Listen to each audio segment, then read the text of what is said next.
Good morning, everybody. Please rise in body or spirit and join us in singing our gathering hymn, number 225 in the gray hymnal, O Come, Emmanuel, or the words will be on your screen.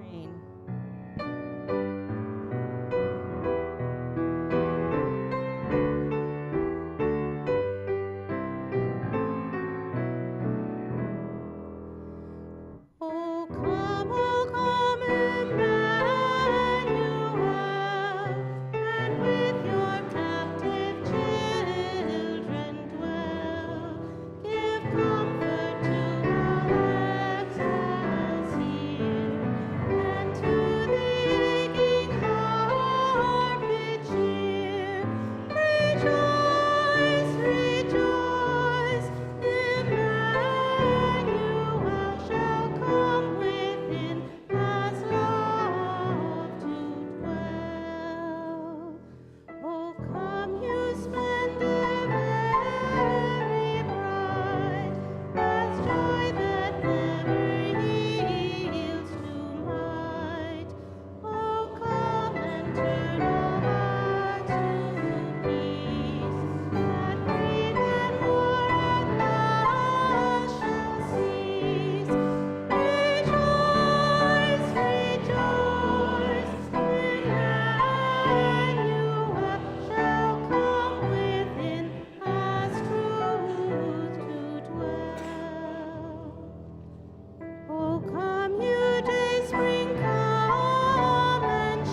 Good morning. Please be seated.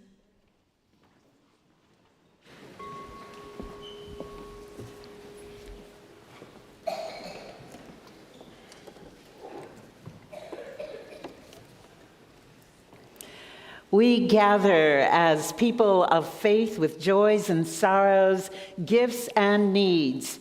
We light this beacon of hope, sign of our quest for truth and meaning and celebration of the life we share together. In Christian churches, today marks the first Sunday of Advent, a season that includes the 4 Sundays before Christmas, established by the Roman Catholic Church around 590 CE. The Church saw the advantages theologically and practically of placing the celebration of the birth of Jesus among the popular festivals of the winter solstice. And the modern Western Church molded those weeks of winter celebration into Advent, the season we mark today, a season of reflection, a time to slow down and seek some quiet in the long winter nights, and light candles in the dark to remind us to love. The word Advent comes from the Latin verb advenio, which means to arrive or to come, so you could call Advent the arrival. It's the same verb in the phrase, "Thy kingdom come," in the Lord's Prayer, so Advent is a season of the arrival of Jesus and the virtues that he represents. Each of the 4 Sundays in Advent has a theme associated with it: love, hope, joy, and peace. Today at ERUUF, we're focused on love and its close cousin, compassion, a feeling with of others, a virtue at the center of the way of Jesus and every major religion.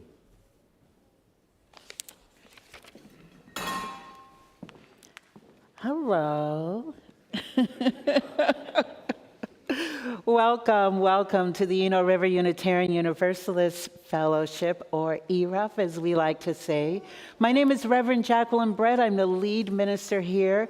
And whoever you are, wherever you come from, whatever your race, your gender identities, whomever you love, or wherever you are on your spiritual journey or in your search for truth and meaning, know that you are welcome here as we co-create beloved community together.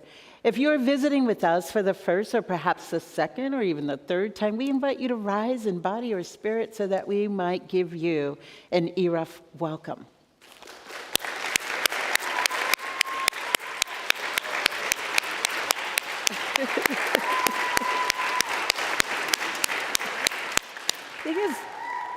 All right, we got some cheers. Well, that's what I'm talking about. Yay. For those of you who are online, if you are able to, put your name in the chat and you'll get a welcome there as well. For those of you who are visiting with us, if you have kiddos with you, know that they are welcome to join our own children right after the time for all ages. Just follow the other children and parents out, and folks will take care of you out there. It's our religious exploration classes for children, and all are welcome. Also, in future weeks, know that there is a program called the Inquirers program for visitors and newcomers, and in which you will get to know a little bit about us and share some things about yourselves as well. That is a series of 8 different classes, so you can get 8 different perspectives on this congregation, because we have a lot going on here. So you are most welcome to participate in those classes. So this is a time of year, the month of December particularly, when sometimes people, I'm aware, in our congregation are thinking, what is up with all the Christianity? I thought this was a pluralistic community. And so, I do want to acknowledge that that is a thing. And if you all want to hear more of my thoughts about that, please look at my blog post. But what I want to say today is this, that Christianity, for some of you who may not know, is at the root of Unitarianism and Universalism. And as with any faith tradition, any faith tradition, there is always a time or a point in the year where we recognize, or the people of that tradition recognize, the roots and the source of their tradition, which is what we do at least twice here at ERUUF. We recognize the source and the core of this Unitarian and Universalist tradition in December, when we celebrate the birth of Jesus, which is also a tradition in many faiths, the birth of the wonder child. And it is not only in Christianity that takes place. In fact, thousands of years before the birth of Jesus, many, many different traditions had similar nativity stories that all took place at this time of year. And so, and I named those in my blog post, so if you're interested and curious about that, please take a look at that blog post. But those stories were actually the stories that formed the mythology that grew up around the birth of Jesus, which was actually a fact. Jesus was indeed born, but there's a story that was created around that birth, and it's similar to the stories created around the birth of many other wonder children, as they are known. Wonder children who came at the darkness of this time of year, the luminous dark, as I call it, and who brought in and were bringing in the light of the new year. And so we acknowledge that is indeed what is happening here as well. And so with all of that said, we know that our ERUUF Christian Fellowship, who is leading today's service, they will say something about this a little later, but they celebrate Jesus as the teacher and the core teachings of Jesus that is found in many faiths around the world, and they're no different. And we also know, I acknowledge, that for many of us, the problems we have with this time of year is that we know that many who have espoused Christianity have caused great harm to many people, both in this country and around the world. We know this. We also know, if we look closely at any religious tradition, that being humans, the way we are human, all traditions have a story like this of having caused great harm to other people. And so we want to acknowledge that as well. And this is not to discredit or to minimize the harm that has been caused in the name of Christianity, but for us to acknowledge that, in our human state, we tend to do that. We tend to distort core teachings of any given faith, and even some of our secular values, in order to justify the harm that we bring upon each other. So let's hold that in our minds and hearts. And so what I also want to say about that is that we are focused on Christianity for 2 services this year as one of the sources of our faith as Unitarian Universalists, even as we know that we are widening our circle of beliefs.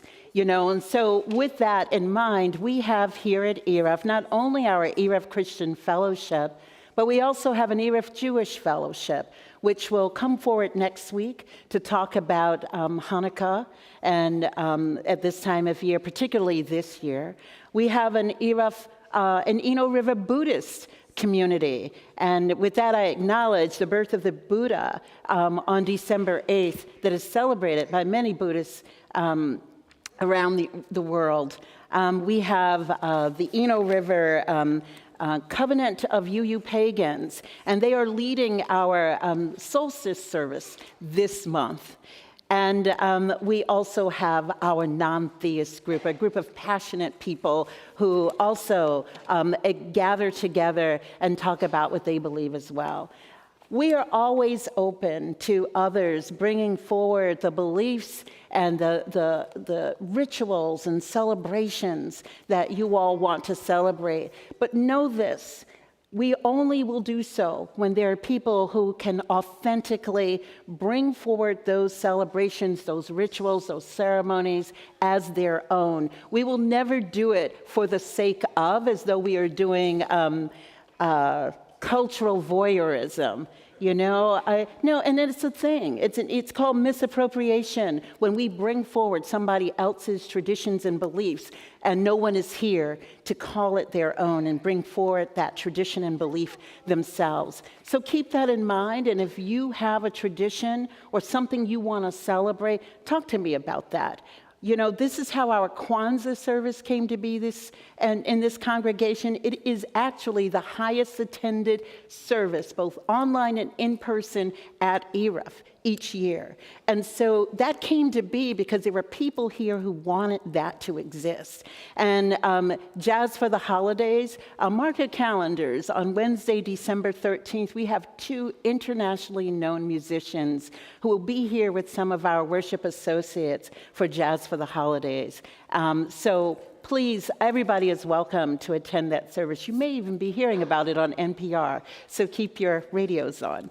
But I just wanted to offer that. What we are hoping that, yes, this is a pluralistic community, and for these 2 services in which we are focused on the birth of Jesus, that is today and Christmas Eve only.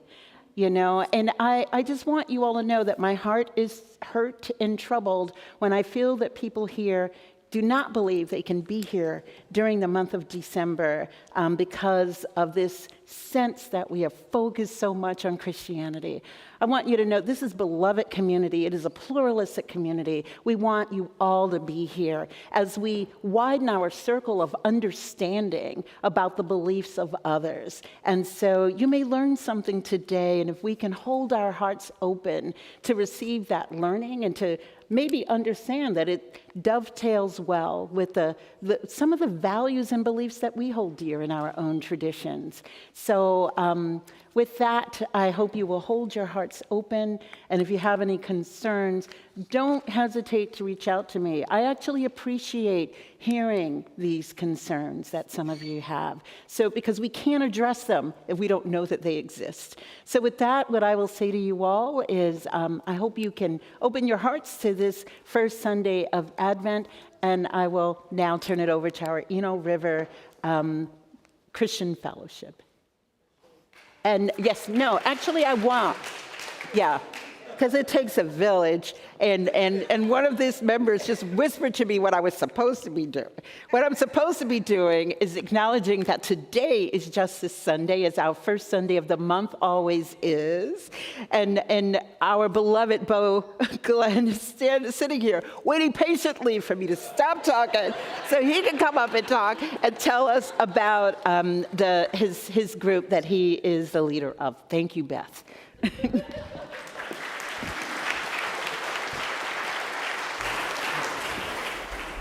Good morning. Today we're here to celebrate ERUUF's historical commitment to the homeless and our low-income neighbors, and to celebrate the hard work of the dedicated volunteers from ERUUF who have given their time and their treasure for this cause. ERUUF's work started over 30 years ago at Urban Ministries Homeless Shelter when Lana Harkraker cooked an evening meal. And over the years, our commitment has grown. And now the shelter action teams work in partnership with Urban Ministries, Families Moving Forward, a family shelter in Durham, and the IFC homeless shelter in Chapel Hill. The shelter work is one way ERUUFians live their faith by serving our low-income and unsheltered neighbors. Serving in the shelter is putting your compassion into action in a very tangible way. And we have a lot of fun doing it. The operation of these 3 shelters is only possible because of volunteers who provide work, clothing, food, and money to make the shelters operate.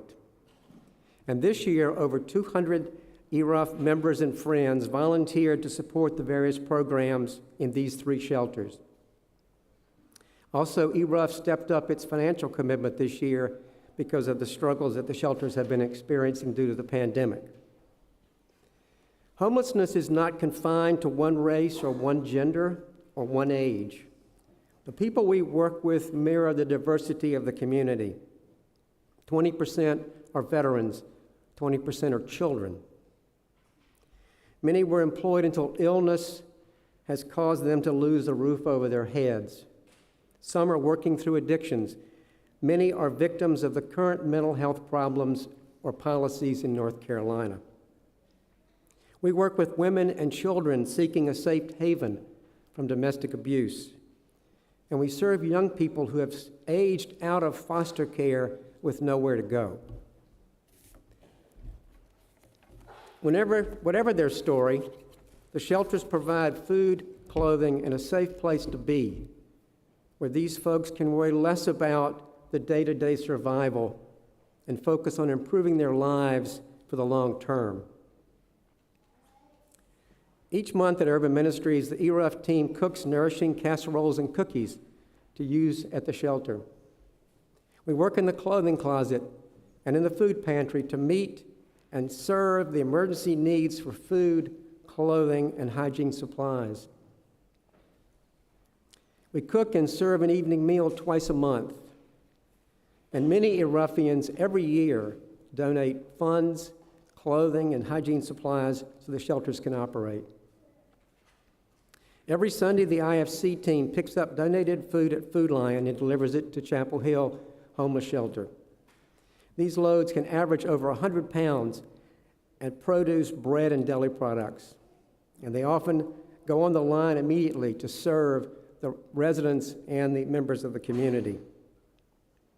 Families Moving Forward prepares a kid-friendly meal for moms and their children. The team also works with children in the shelter with tutoring and childcare. And they work on special projects, just planting a garden or collecting clothing and household items. But one of the best parts of working at the shelter is watching the RE children roll up their sleeves and pitch in. I've seen the proud look on the parents' faces when their children have shown grace and concern on the serving line for those obviously in need. And today the children are wrapping presents for the Christmas holiday giveaway at Urban Ministries. If you want to learn more about this work and how to get involved, please stop by our table at the Fellowship Hall after the service. We're always in need of new and additional volunteers. Let me introduce you to some of our leaders who can provide additional information as well. Marlis Ray leads the cookie team. Devin Golan leads the casserole team. Kim Walker, Steve and Susan Crescenzo, members of the meals program. Claudia Kaplan and Pat Unitas serve in the clothing closet and food pantry. Don and Rose Burrows are the leaders of the IFC team, and Jane Hewitt is the leader of the Families Moving Forward team. Another great source of information are the volunteers who have worked in the past. I invite the members of the congregation to please stand who have donated their time and labor to our homeless and low-income neighbors at this time. Thank you.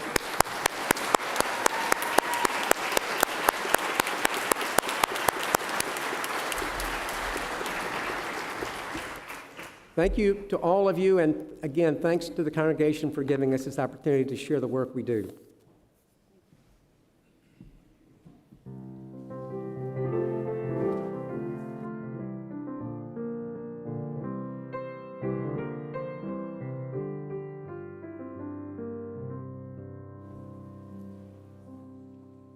Good morning. Excuse me, let's get this right. So as Tim mentioned earlier, Advent has been celebrated since the 6th century, but the Advent wreath is a more recent tradition. The concept first originated among German Lutherans in the 16th century, but the modern Advent wreath, like the one we have here, was created by a Protestant pastor in 1839 as he tried to soothe the impatient children of his congregation during the 4 Sundays of Advent. The 4 candles in the ring signify those Sundays and each Sunday's theme: love, hope, joy, and peace. 3 of the candles are purple or blue, the traditional colors of Advent, And the themes for those purple candles, though they're shifted around somewhat by different traditions, can be shifted around from week to week, except for the third candle, which is always joy. That's called Gaudete Sunday, from the Latin for rejoice. And the joy candle is the rose pink candle. The fifth candle in the center is white, and that one is lit on Christmas Eve or Christmas morning to celebrate the child's birth. The light has come. So because this is the first Sunday of Advent, we will light the first candle. So after this prayer, please repeat with us, "Let in the light." We light the first candle for love.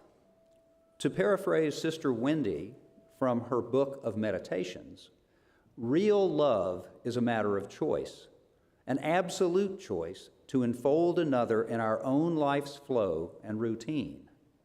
In real love, we stand open to inevitable, essential, and deeply personal transformation. May we remember that love is a verb. Without action, love does not exist. Let in the light.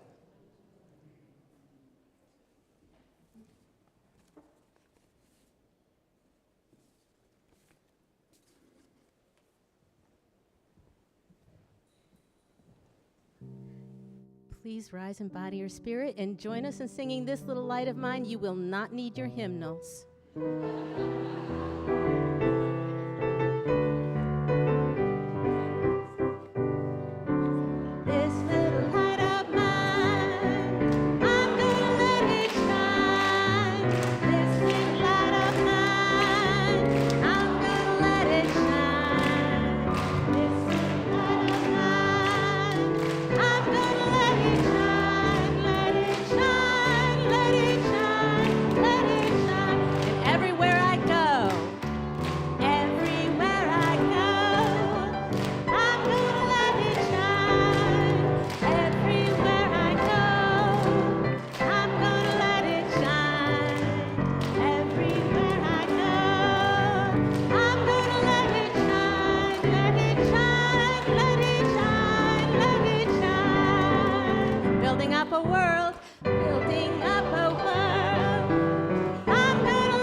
Oh, read your neighbor. Oh, no, not yet. And now, Yeah, it is. Reverend Jim is here. Oh, Right? Every once in a while, things change a little bit for a Sunday, and then we're all like, wait a minute, what's the next thing? The next thing is our Time for All Ages, I believe. This is me double checking, looking to the left, looking to the right. Okay, yes, we're right. And here come a bunch of small people, and some medium and some tall people. Oh my gosh, right here?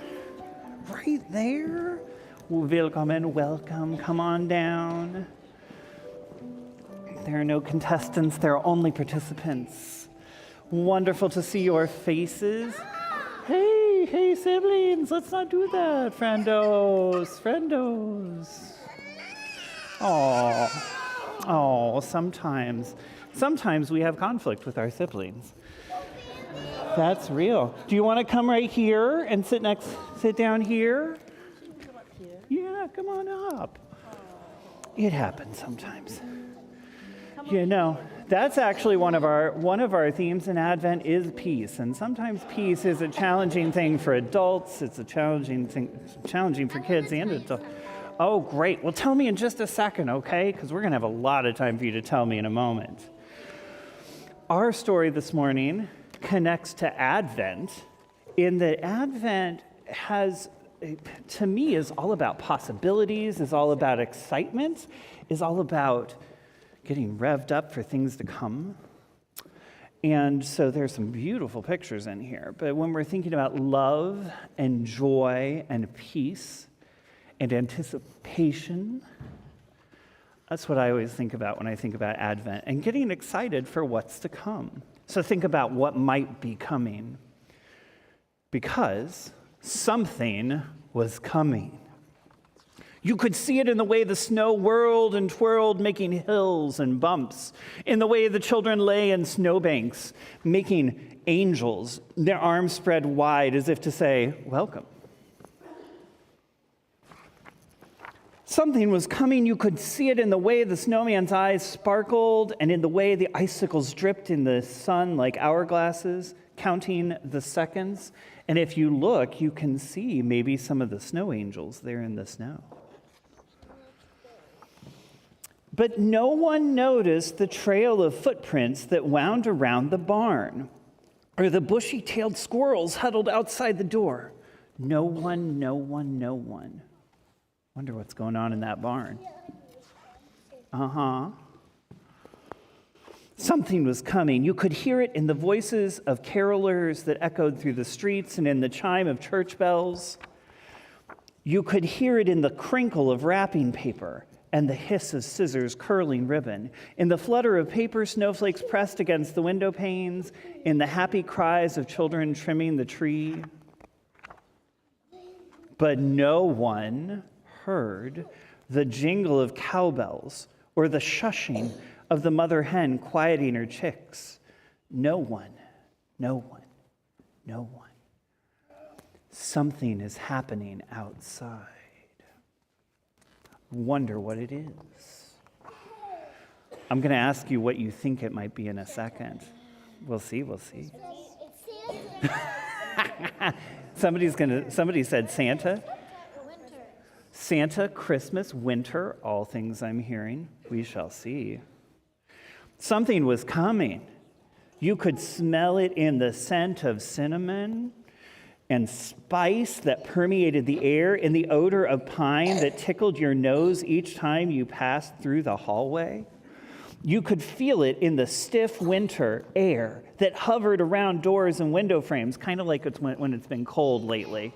If it's been cold lately, begging to come in the warm fire dancing in the hearth, in the stockings asking to be filled, something was coming.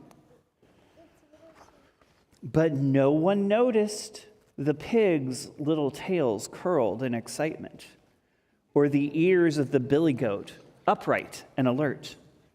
No one. Friends, I think somebody's trying to get your attention. Something's going on outside. I heard Christmas, I heard Santa, I heard winter. Any other ideas? What do you think? I think it might be like cookies. Might be cookies? What do you think? You still thinking? What was it? Sausage? It is a farm. You never know. Oh, I'm going to ask you in a second. Be ready. Something was coming. You could see it in the way the children crowded around the manger, in the way the three wise men solemnly offered gifts. But no one noticed the barn lights beginning to blink, or the sheep who nodded knowingly to one another as if to say, it won't be long now. No one. Yeah? I know what's coming. Yeah? Santa Paws. Not Santa Claus, Santa Paws. Yeah, because there was a doji in the house. Ah, I see.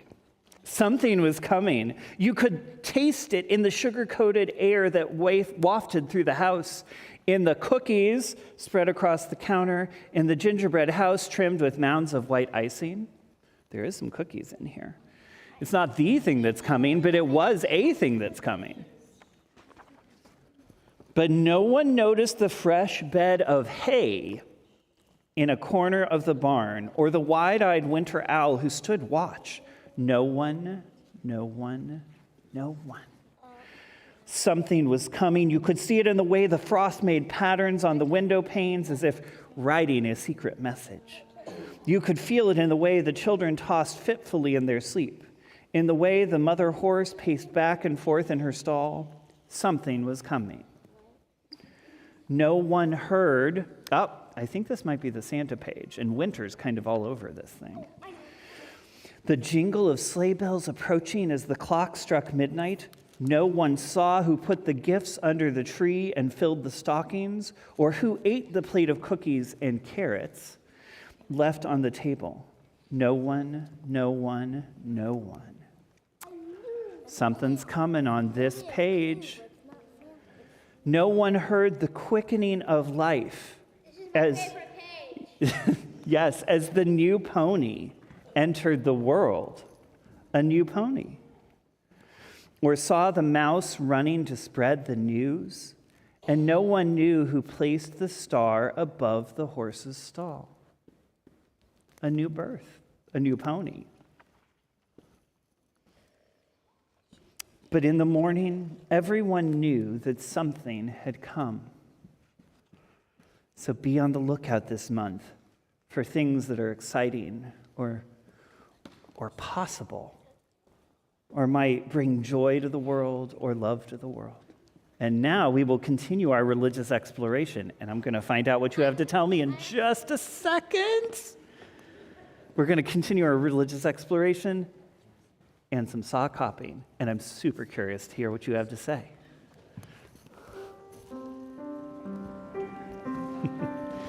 Go now in peace, go now in peace. May the spirit of love surround you everywhere, everywhere you may go. Vayan en paz, pueda el morro rodearlo siempre, por doquier que vayan.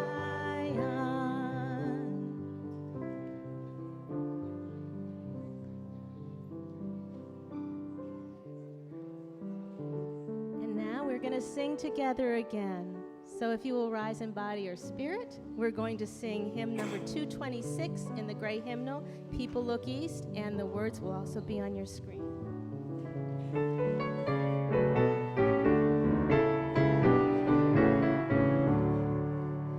People look east, the time is near for the crowning of the year. Make your house fair as you are able. Trim the hearth and set at the table. People look east and sing today. Love the guest is on the way. For us be glad the earth is bare. One more seed is planted there. Give up your strength, the seed to nourish, that in course the flower may flourish. People look east and sing today. Love the roses on the way.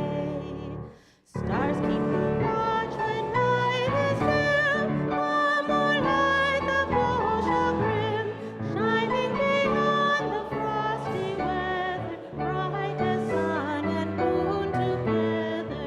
People look east and sing today. Love, the star is on the way. And please turn and greet your neighbors.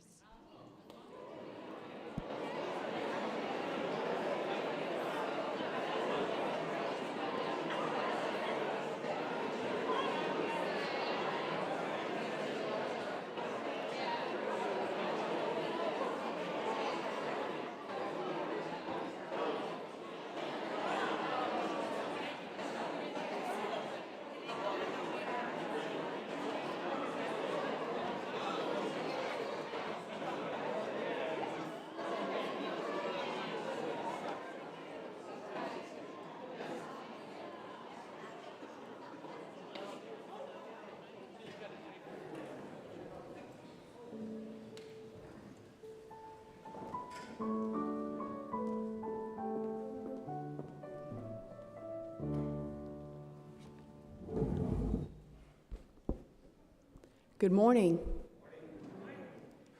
In this modified version of the well-known St. Francis prayer, St. Francis provides guidance on love in action. Where there is hatred, let me so love. Where there is injury, pardon. Where there is doubt, faith. Where there is despair, hope. Where there is darkness, light. And where there is sorrow, joy. O divine light, grant that I may not so much seek to be consoled as to console, to be understood as to understand, to be loved as to love. For it is in the giving that we receive, and it is in the pardoning that we are pardoned. Amen. Blessed be. Ashe. And in our times, given the state of planet Earth and the threats of climate change and ecocide of our beautiful Blue Boat home and all inhabitants, both plants and animals, along with increasing glimpses into the awesome vastness of our universe that is far beyond anything that St. Francis probably could have ever imagined, it is imperative that we expand our expression of love beyond humankind to encompass all planetary and universal life. As American priest, theologian, and author of over 35 books, Matthew Fox extols in one of his 4 commandments for the spiritual journey. Thou shalt fall in love at least 3 times a day. At first glance, this commandment may sound threatening to one's marriage or relationship or vow of celibacy. But that's because our anthropocentric culture has taken the immense mystical experience of falling in love and applied it exclusively to finding a mate. In fact, we could fall in love with a galaxy every day, and since there are 2 trillion of them, according to the latest science, still bequeath many quite virginal on our deathbed. Or we could fall in love with a star, of which there are 500 billion in our galaxy alone. Or a species of wildflower, perhaps, of which there are at least 10,000 on this planet. Or birds, or fishes, or trees, flowers, plants, animals. Oh my, how could one ever be bored? So let us meditate on our oneness with all life and the ways we may follow the timeless guidance of these 2 enlightened beings living at very different times in human history.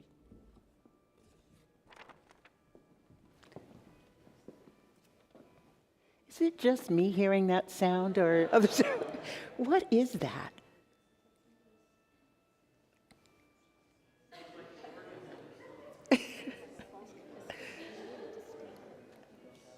Yeah. Can everyone take a look if it's your stuff? Because we just don't want it to clash with the beautiful music we're about to hear. So, but I'm glad it's not just me, because I thought, am I just hearing a thing? Okay. All right. We will take it as music from the spheres or something. I don't know. But anyway. I invite you now we just want to acknowledge the concerns and joys of our community and of the world itself. And so let us sit for a moment in silence. We can listen to the strains of this sound that we're hearing, but let's just sit for a moment.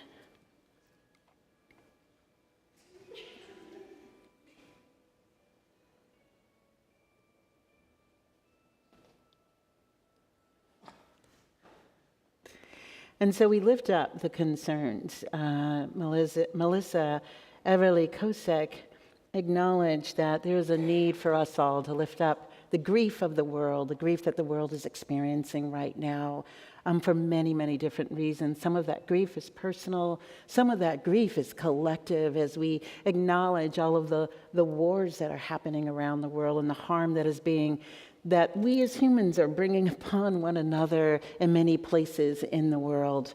We acknowledge the grief as As Denise so well put forward, the grief for the harm being done to our planet. You know, the planet is going to survive, but we need to just hold in our hearts a desire to be in better relationship. It is us. We are the ones that need to be in better relationship with our planet. And so we hold that concern in our hearts. We hold the concern of Jennifer Thomas in our heart, whose father died on Thanksgiving Day.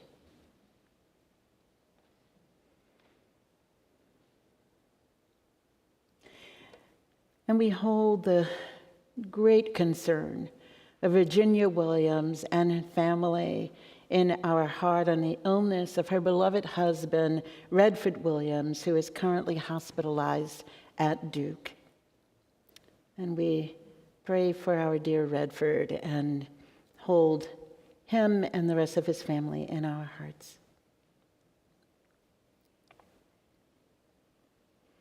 And we also hold in our hearts, as we hold concern, hold grief, hold mourning even, we hold joy as well, because it is in our mourning and grief that we recognize the importance of joy as a respite for us all, not avoidance, but as a respite. And so we hold in our hearts the joys that we are experiencing personally, or that we might know that others are experiencing, and just the joy of knowing that the light of the new year is coming. Amen, ashe, and may it be so.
Most of Jesus' teachings have something to do with having compassion, but even more than his teachings, his actions served as an example over and over again of how being compassionate might look in his day and time.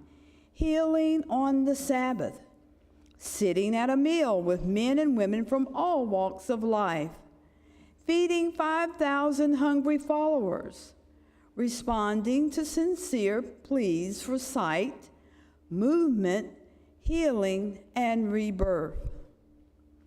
So how do we bring this way of being into our time?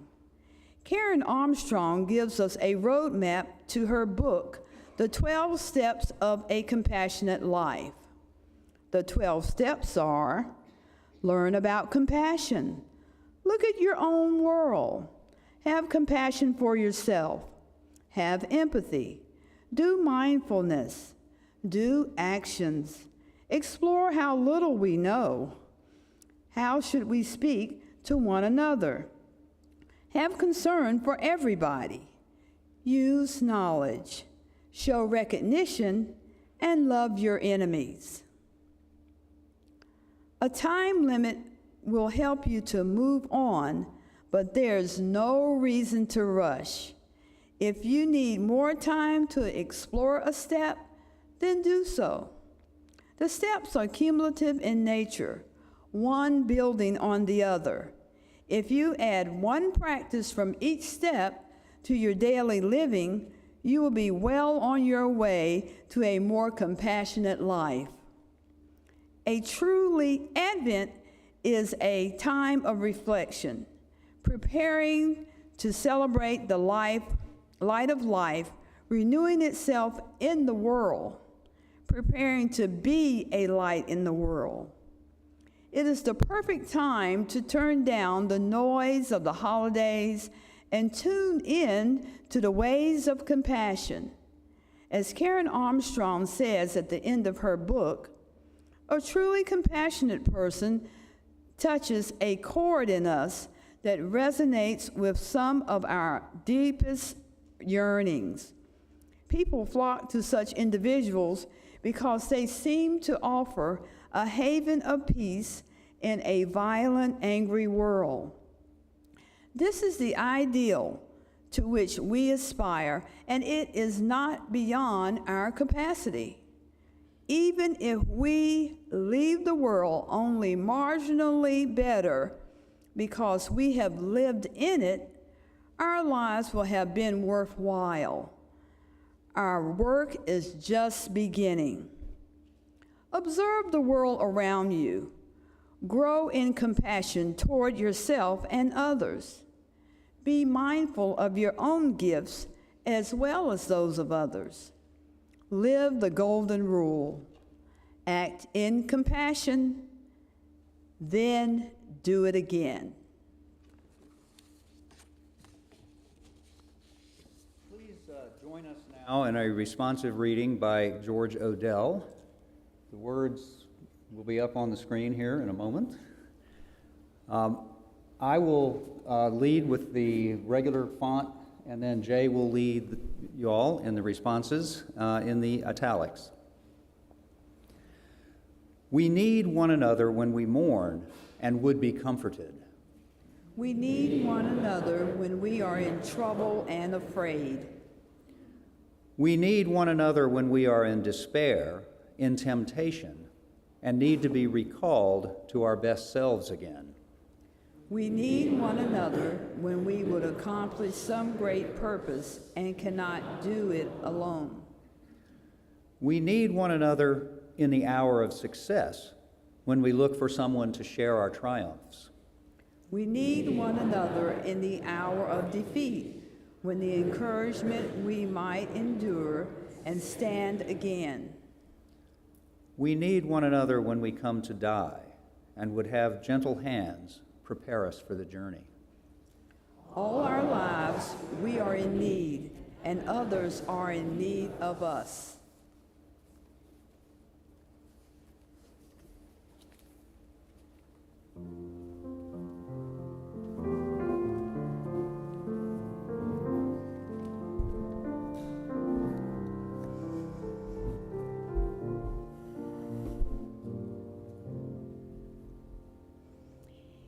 If I speak in the tongues of mortals and of angels, but do not have love, I am a noisy gong or a clanging cymbal. And if I have prophetic powers and understand all mysteries and knowledge, and if I have faith as to move mountains, but do not have love, I am nothing. If I give away all my possessions, and if I hand over my body to be burned, but do not have love, I gain nothing. Love is patient. Love is kind. Love is not envious or boastful or arrogant or rude. It does not insist on having its own way. It is not irritable or resentful. It does not rejoice in wrongdoing, but rejoices in the truth. It bears all things, believes all things, hopes all things, endures all things. Love never ends. Prophecies will come to an end. Tongues will cease. Knowledge will come to an end. And now, faith, hope, and love abide, these three, and the greatest of these is love.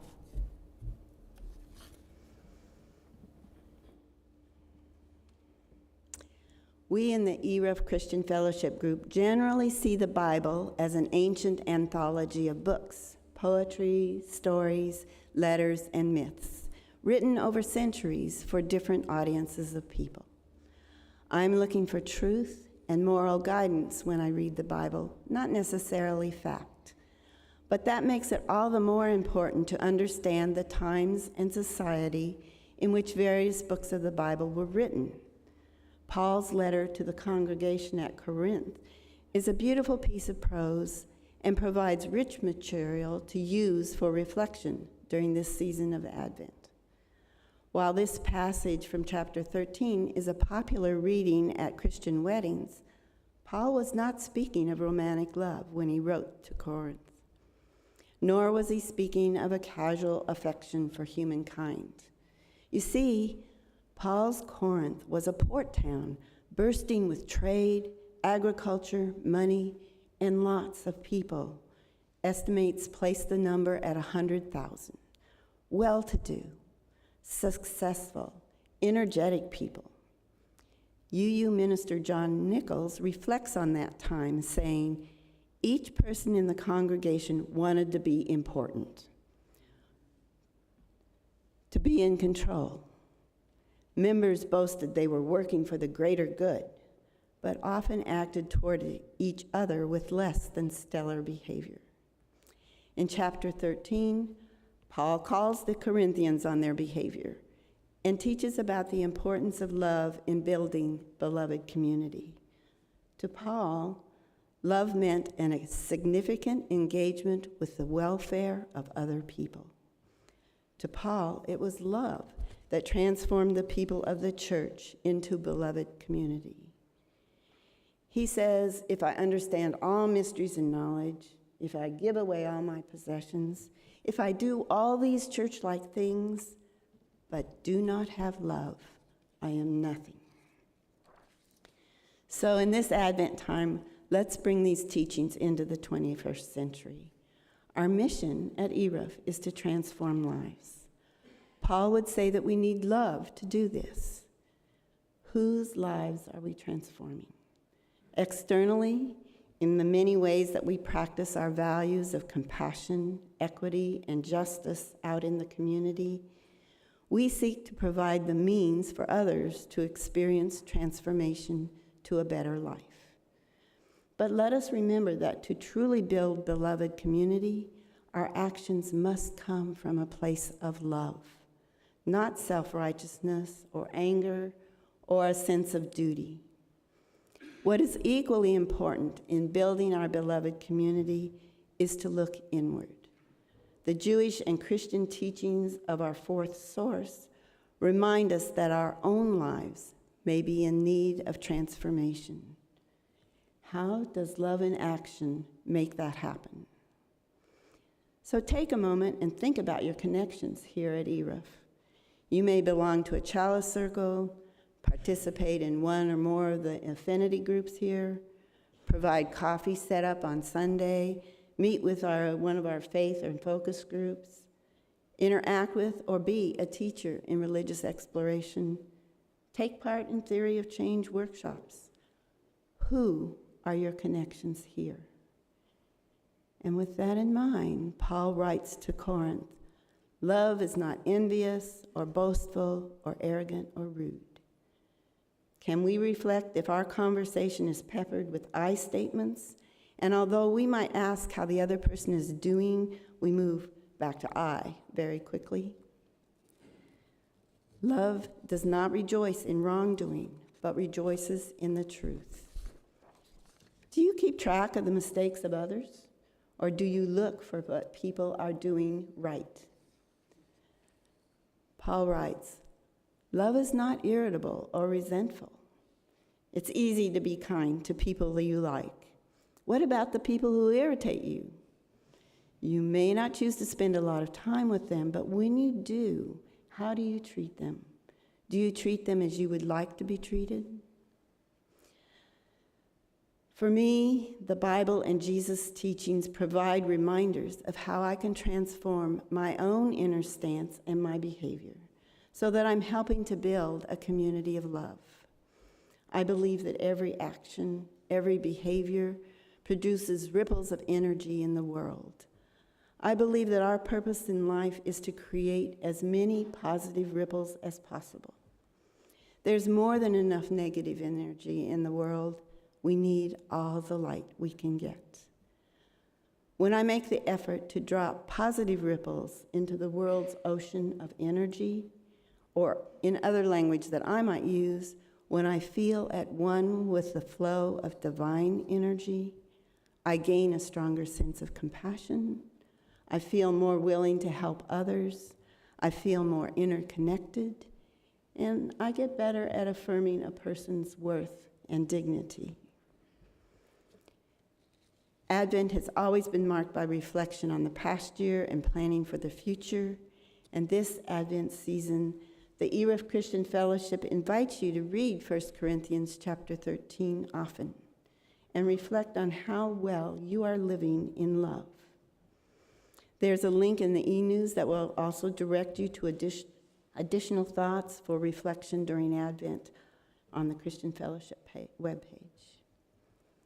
Consider what you might change about your thoughts and your behavior that will help put more positive ripples out into the world.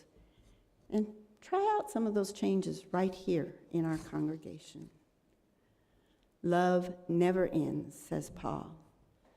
During this season of Advent, may the possibility of love transforming lives find a place in each of us, in our beloved community, and in the larger community around us. May it be so. Amen. Ashe.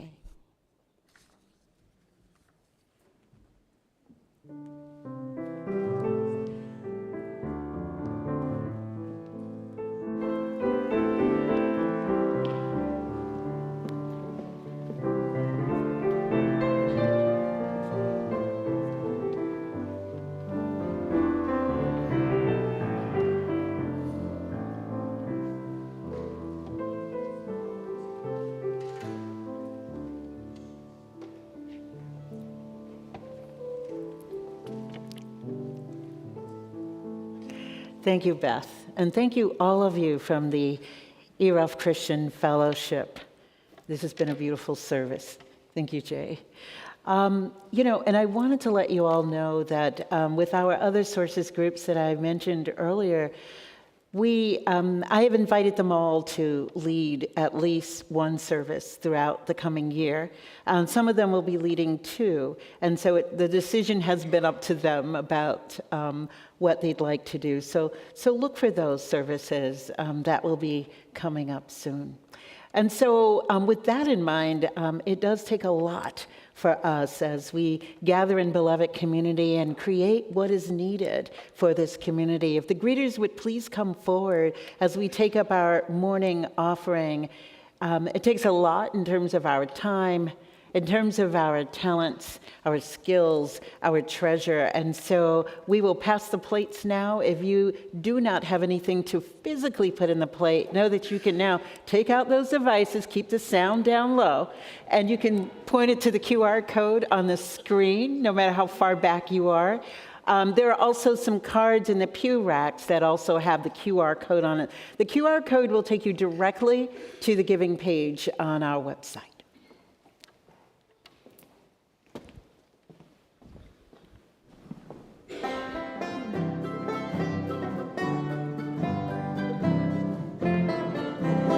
Beautiful star of Bethlehem, shining afar through shadows dim, giving the light for those who long have gone, guiding the wise men on their way unto the place where Jesus lay. Oh, beautiful star of Bethlehem, shine on. Oh, beautiful star.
We give thanks for all of the gifts of beloved community. Please join me again in thanking River Folk for their music offering today.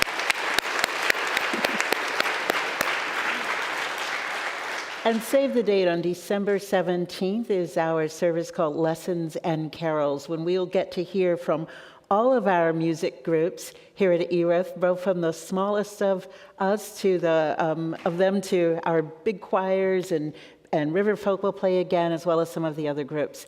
And the senior staff will accompany them and have a life lesson that they've learned that's associated with each of the carols that will be presented. So please join us in all of that. It's a way of just celebration for this time of year. And so let us give thanks for all those gifts and And Pam will lead us in our closing hymn, which is number 131 in your gray hymnal, Love Will Guide Us.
Keep alert.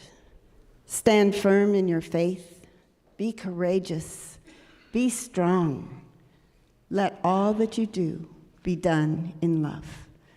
May it be so. Amen.